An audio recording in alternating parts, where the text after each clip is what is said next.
Hey, Matt. Yo. So last year we had a city in Texas reach out to us for our network maintenance services. We followed up. He said, guys, maybe next year. Yeah. Not quite ready. Well, lo and behold, he reached out to us. We didn't even do our job following up. So we thought, hey, great opportunity. He's Yep. interested. Yep. Got on him, sent him a quote. He said, looks great, fantastic, blah, blah, blah. We're ready to move forward. And then he's like, my network engineer needs to look at this. Mm-hmm. Great. Week goes by.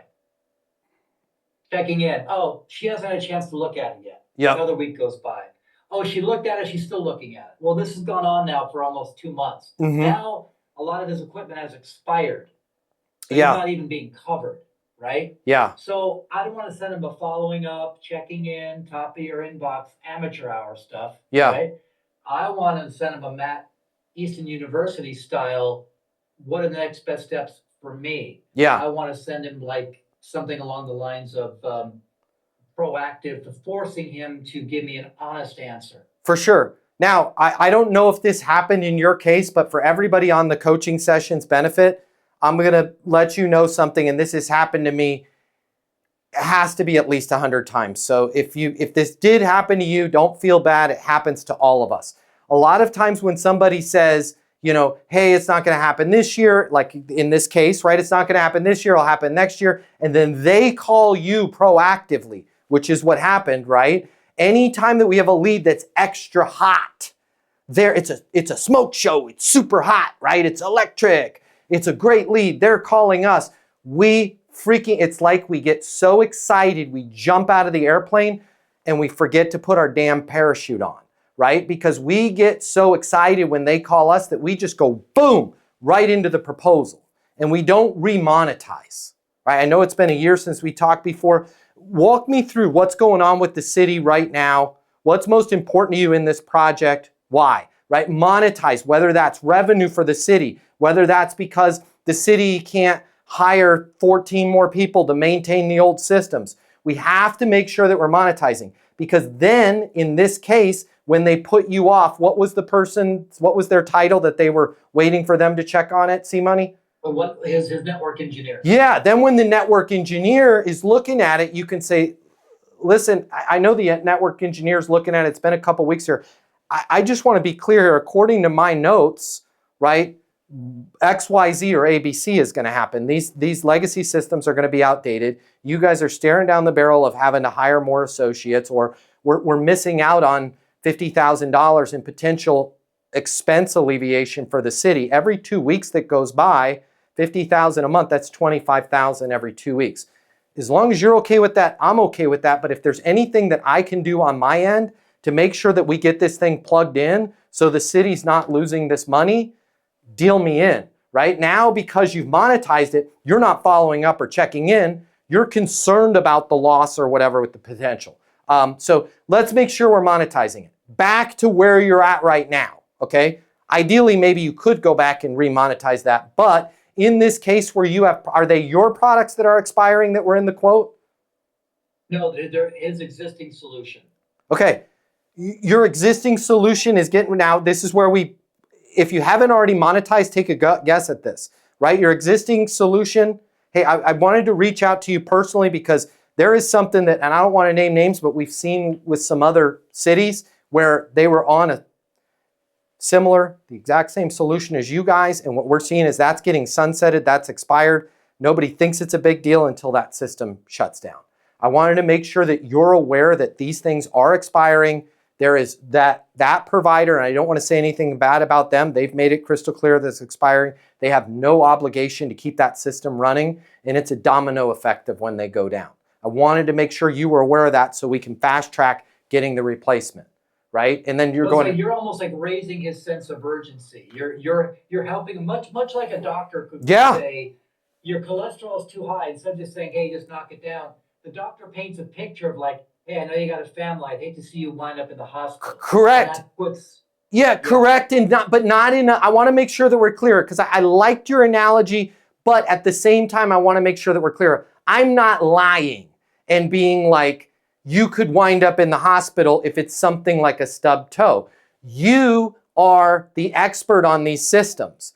I'm not saying inflate the problem, But if that system is being shut down, it might behoove you to take 10 minutes and go, when this is shut down, how does this affect ancillary systems? What ends up happening? And then lay that plausible business, we call it in the eastonuniversity.com portal, lay that plausible business emergency out without making it too like gross sales. Does that make sense? Because he doesn't, 100%. yeah, he doesn't need this to be the city's gonna burn down and they're gonna make a statue with your face and everybody whacking it because you ruined. It doesn't have to be that doom and gloom. It can be like, here, I just want to make sure that you're aware of this, because a lot of times, a lot of the cities that we're unable to get to in these situations ahead of time, they don't realize the situation that's approaching here. And here's what I would do. I wouldn't even throw any mud at whoever's buying their other things, right?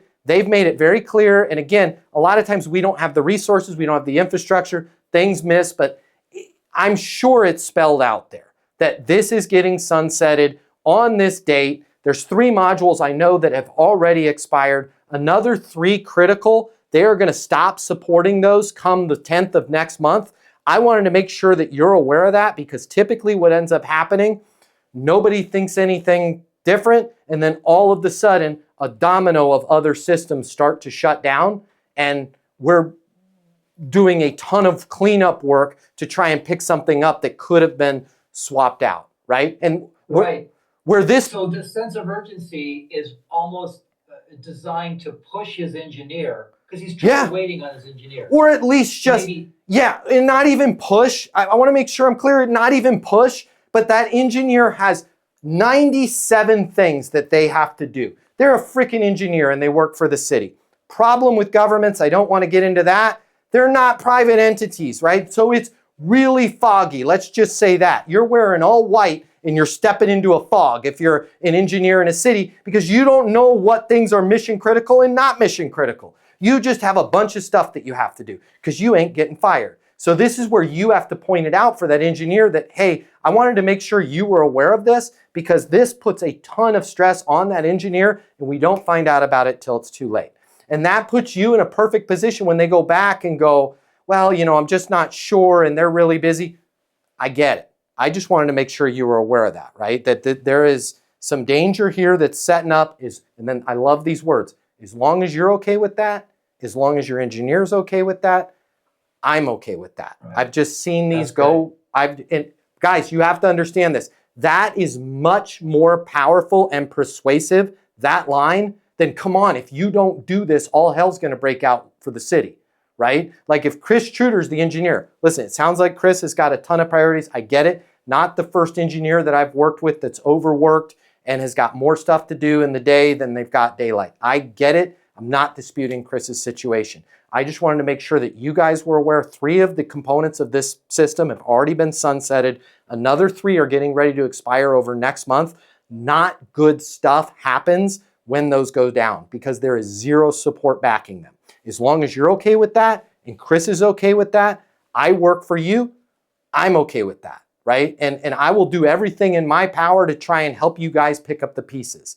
I would prefer that we don't have to do that, but again, that's your call and that's Chris's call. I just wanted to make sure both of you were aware of that. And then let's say I'm Lloyd, I'm gonna walk into Chris's office and go, dude, I think we do need to get this, because this is just gonna be more, and Chris is gonna go, all right, yeah, let's do it. But if I push, Chris is gonna go, he's just trying to sell you something. I'm really busy. I can't get to this until June, right? Like, it's amazing. All of that goes away when you go, as long as you're okay with that, I'm okay with that, right? And for our logistics people, I've got the right equipment, I've got the right team, I've got the right route right now, and I've got the right price. If we wait on this, I want to be crystal clear about something. The price is going in that direction, right? And the team that I have on this, they're going to get booked for that slot. The likelihood that we're going to miss this team, we're going to miss this price, and we're going to miss this window that's ideal for you guys to do the reload is very, very high. Okay, as long as you're okay with that, I'm okay with that. I will work with you. We'll find the next best configuration at that point. Next best. My notes, as long as you're okay with that. Yeah, as long as you're okay, we'll find the next best configuration at that point, right? Because nobody wants next best. Yeah. If you like this video, I got you. I'm going to hook you up. Click the link in my bio. I'm going to give you the closing mini masterclass. It's normally $300. I'm going to pay for everything. You're going to close a lot more business. You're going to make a lot more money. You're going to have a lot more fun. And you're going to be like, Matt Easton changed my life. And I'm going to be like, yes, I did. Did we just become best friends? And you're going to say, yes, we did. And then you and I are going to be best friends, and it'll be great. So click the link in my bio so we can be friends and you can close more business, and I'll cover all the cost. See you there.